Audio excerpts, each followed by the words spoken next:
दोस्तों, एक बात पूरी तरह सच है कि इंसान जब भी कोई गलत कदम उठाने की सोचता है तो उससे पहले वो एक ठोस योजना ज़रूर बनाता है और उसी योजना के हिसाब से हर कोशिश करता है कि उसका काम पूरा भी हो जाए और वो किसी के हाथ भी न लगे। लेकिन शायद वो ये भूल जाता है कि इंसान जैसा कर्म करता है वैसा फल भी उसे एक ना एक दिन ज़रूर मिलता है। और आज की ये कहानी भी कुछ ऐसी ही है जिसमें जब पुलिस इस पूरे मामले से पर्दा उठाती है, पर्दाफाश करती है, तो ऐसी चौंकाने वाली चीज़ें सामने आती हैं जिन्हें सुनकर हर कोई हैरान और परेशान हो जाता है। सच में ये घटना आपको भी सोचने और समझने पे मजबूर कर देगी। तो आइए जानते हैं, इस पूरे मामले को विस्तार से समझते हैं। दोस्तों, मेरा नाम है अमन और आप देख रहे हैं एएस क्राइम तक। आज की ये सच्ची घटना उत्तर प्रदेश के उन्नाव ज़िले की है, जहां अजगैन थाना क्षेत्र के अंतर्गत चमौली नाम का एक गांव पड़ता है और इसी गांव में रहने वाले हैं राजेश यादव, जो पेशे से किसान हैं। बात है 18 मार्च 2026 की सुबह करीब 8 बजे की, जब राजेश यादव अपने खेत में गेहूं की फसल देखने के लिए जाते हैं तो वहां पहुंचकर वो देखते हैं कि एक खेत के बीच में एक लड़के की लाश पड़ी हुई है। ये दृश्य देखकर वो घबरा जाते हैं और ज़ोर ज़ोर से चिल्लाने लगते हैं और उनकी आवाज़ सुनकर आसपास के लोग भी वहाँ पर इकट्ठा हो जाते हैं। देखते ही देखते ये खबर पूरे गांव में फैल जाती है और धीरे धीरे गांव के काफ़ी लोग मौके पे पहुँच जाते हैं।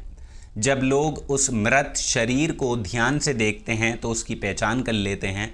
वो व्यक्ति कोई और नहीं बल्कि उसी गाँव का रहने वाला श्रीकांत लोथ था, जिसकी उम्र लगभग 35 साल थी और वो पेशे से एक ट्रक ड्राइवर था और वो शादीशुदा भी था और उसकी बीवी का नाम सुखानी था, जिसकी उम्र भी करीब 35 साल थी। उनका एक छोटा सा बेटा भी है जिसकी उम्र करीब 2 साल की है और उसकी माँ सुंदरा देवी भी ज़िंदा हैं अभी। और जैसे ही ये खबर परिवार तक पहुँचती है तो सभी लोग घटना स्थल पर आ जाते हैं, इकट्ठा हो जाते हैं। लेकिन जैसे ही सुखानी अपने हस्बैंड की डेड बॉडी देखती है तो वो ज़ोर ज़ोर से चिल्लाने लगती है, रोने लगती है और आसपास की महिलाएं उसे संभालने की कोशिश करती हैं। लेकिन वो बार बार यही कहती रही कि उसका बच्चा अभी बहुत छोटा है और अब उसका भविष्य कैसे बनेगा, वो कैसे पालेगी, उसे कैसे परवरिश करेगी। और उसका ये दर्द देखकर वहाँ पर मौजूद हर इंसान की आंखें नम हो जाती हैं, क्योंकि पहली नज़र में ही साफ लग रहा था कि ये कोई हादसा नहीं बल्कि साफ सीधा कत्ल है। मामला पुलिस तक पहुंचा। फ़ौरन अजगैन थाने में सूचना दी जाती है। पुलिस की टीम मौके पे पहुंचती है। पुलिस जब लाश की जांच करती है तब पाती है कि शरीर पर कई चोटों के निशान हैं और हड्डियां भी टूटी हैं। हाथ पैर एक साड़ी से बंधे हुए हैं। इससे पुलिस को अंदाज़ा होता है कि इस हत्या में एक से ज़्यादा लोग शामिल हो सकते हैं और साथ ही ये भी लग रहा था कि हत्या करीब 8 से 10 घंटे पहले हुई होगी। अब पुलिस घटना स्थल का बारीकी से जांच पड़ताल करती है, लेकिन कोई भी ख़ास सबूत पुलिस के हाथ नहीं लगता। आखिरकार पुलिस लाश को कब्ज़े में लेकर पोस्टमार्टम के लिए भेज देती है और फिर परिवार से पूछताछ शुरू करती है कि किसी पर शक है या नहीं। लेकिन मरने वाले की मां और बीवी दोनों ही साफ इनकार कर देती हैं कि उनका किसी से कोई झगड़ा नहीं था, किसी से कोई लेना देना नहीं था। और जिससे ये समझ पाना मुश्किल हो रहा था पुलिस के लिए कि आखिरकार श्रीकांत की जान किसने ली होगी जब वो सीधा साधा इंसान था। इधर पोस्टमार्टम रिपोर्ट आने के बाद मामला और भी साफ हो जाता है कि श्रीकांत की मौत किसी हादसे से नहीं बल्कि बेरहमी से की गई पिटाई की वजह से हुई थी। उसके शरीर की कई हड्डियां टूट चुकी थी, चूरा हो गई थी। अब पुलिस के सामने सबसे बड़ा सवाल था कि आखिर इस मर्डर के पीछे कौन हो सकता है। पुलिस गांव के अलग अलग लोगों से पूछताछ करती है, लेकिन कोई ठोस सुराग नहीं मिल पाता। 24 घंटे ऐसे ही बीत जाते हैं और पुलिस के हाथ खाली थे। ऐसे में पुलिस अपनी जांच की दिशा थोड़ा चेंज करती है, बदलती है और सबसे पहले मरने वाले के घर वालों पर ध्यान देती है, क्योंकि अक्सर ऐसे मामलों में कोई ना कोई करीबी शामिल होता है, जो आजकल चल रहा है, आप समझ सकते हैं। इसी दौरान पुलिस की नज़र श्रीकांत की बीवी सुखानी पर जाती है, क्योंकि जिस तरह से वो मौके पर रो रही थी, बिलख रही थी, उसमें पुलिस को कुछ बनावटीपन महसूस होता है, एक्टिंग लगती है, और इसी शक के आधार पर पुलिस उसका मोबाइल नंबर निकलवाती है और उसकी सबसे पहले कॉल डिटेल खंगाली जाती है, यानी CDR। जांच में सामने आता है कि सुखानी पिछले कई महीनों से एक ख़ास नंबर पर लगातार बात कर रही थी, और सबसे चौंकाने वाली बात ये थी कि जिस रात श्रीकांत की हत्या हुई उससे ठीक पहले भी उसी नंबर पर लंबी बातचीत हुई थी। अब पुलिस का शक और गहरा हो जाता है। इन सबूतों के आधार पर पुलिस 20 मार्च 2026 को सुखानी को हिरासत में ले लेती है और थाने लाकर उससे सख्ती से पूछताछ शुरू की जाती है, क्योंकि शुरुआत में सुखानी पुलिस को घुमाने की कोशिश करती रही और वो ख़ुद को बेगुनाह साबित करने की कोशिश कर रही थी, पुलिस की आंखों में धूल झोंकने की। लेकिन जब पुलिस उसके सामने कॉल रिकॉर्ड और बाकी सबूत रखती है तो वो ज़्यादा देर तक टिक नहीं पाती और आखिरकार वो टूट जाती है। और इसके बाद जो उसने कहानी सुनाई उसने पूरे गांव को हिलाकर रख दिया। दरअसल दोस्तों, श्रीकांत और सुखानी ने लव मैरिज की थी और शुरुआती दिनों में सब कुछ ठीक चल रहा था, क्योंकि लव मैरिज में होता भी यही है।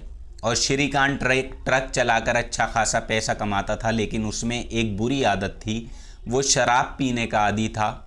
और शादी के कुछ साल बाद उनका एक बेटा भी होता है।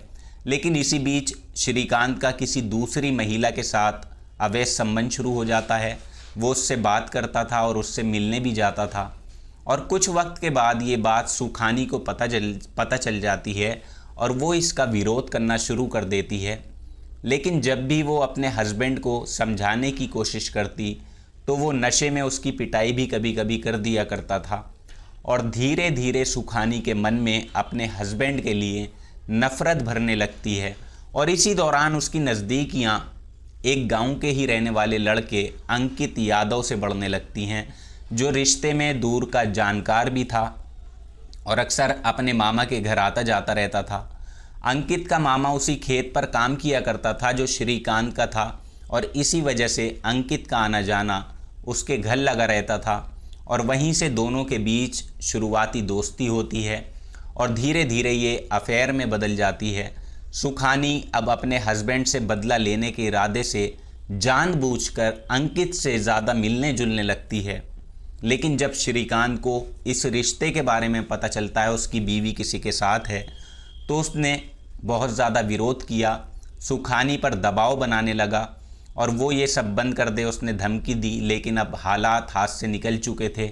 घर में रोज़ के झगड़े और बात बात पर मारपीट तक पहुंच जाती है। इन सब वजहों से सुखानी के मन में अपने हस्बैंड को लेकर हमेशा के लिए रास्ते से हटाने का ख्याल आने लगता है। अब सुखानी के दिमाग में एक ही बात घर कर चुकी थी कि उसे अपने हस्बैंड से हमेशा के लिए छुटकारा पाना है, उससे अलग होना है। लेकिन ये काम अकेले उसके बस का नहीं था उसे रास्ते से हटाने का। इसलिए वो अपने लवर अंकित यादव से मदद मांगती है। अंकित भी उसका साथ देने के लिए तैयार हो जाता है, लेकिन वो कहता है कि ये काम अकेले करना मुश्किल होगा और इसके लिए किसी और की भी ज़रूरत पड़ेगी, और जो भी साथ देगा वो बिना पैसों के तैयार नहीं होगा। इस पर सुखानी साफ कह देती है कि पैसों की कोई कमी नहीं है, तुम चिंता मत करो, बस किसी भी तरह इस मुसीबत से मुझे बाहर निकाल दो। और इसके बाद अंकित अपने एक दोस्त मोहित सिंह से कांटेक्ट करता है, जो पास के ही सधरा गांव का रहने वाला था और पेशे से ऑटो चलाता था। अंकित उसे पूरा प्लान समझाता है और मोहित इस काम के लिए तैयार भी हो जाता है, लेकिन बदले में पैसों की मांग करता है। वो एक रकम बताता है, लेकिन अंकित लालच में आकर सुखानी से ज़्यादा पैसे मांग लेता है और असली रकम से कम पैसे मोहित को दे देता है। बाकी पैसे वो अपने पास खुद ही रख लेता है। अब इसके बाद ये तीनों मिलकर एक ऐसा प्लान बनाते हैं जिससे किसी को भी शक ना हो और काम भी हो जाए। 17 मार्च 2026 की रात करीब 8:30 बजे सुखानी बहाने से अपने हस्बैंड को लेकर गांव के बाहर खेत की तरफ जाती है। वहीं दूसरी तरफ अंकित और मोहित पहले से ही वहां छुप कर बैठे थे, और जैसे ही सुखानी अपने हस्बैंड के साथ खेत में पहुंचती है, दोनों अचानक सामने आ जाते हैं और श्रीकांत को पकड़ लेते हैं और फिर शुरू होती है बेरहमी की हदें पार। यानी कि उसकी पिटाई। सबसे पहले वो हाथ पैर उसके साड़ी से बांधते हैं ताकि वो बच ना सके। उसके बाद उसे इतना पीटा जाता है कि उसकी पसलियां तक टूट जाती हैं, चूरा हो जाती हैं। और इस दौरान सबसे हैरान करने वाली बात ये थी कि उसकी अपनी ही पत्नी सुखानी वहीं पर ये नज़ारा खड़े होकर देख रही थी, लेकिन उसके चेहरे पर ज़रा भी डर या अफसोस नहीं था। आखिरकार मारपीट के दौरान ही श्रीकांत दम तोड़ देता है। उसके बाद तीनों उसकी डेड बॉडी को वहीं खेत में छोड़ देते हैं और अलग अलग अपने घर चले जाते हैं। सुखानी भी ऐसे व्यवहार करती है जैसे उसे कुछ पता ही ना हो, ताकि किसी को उस पर शक ना हो।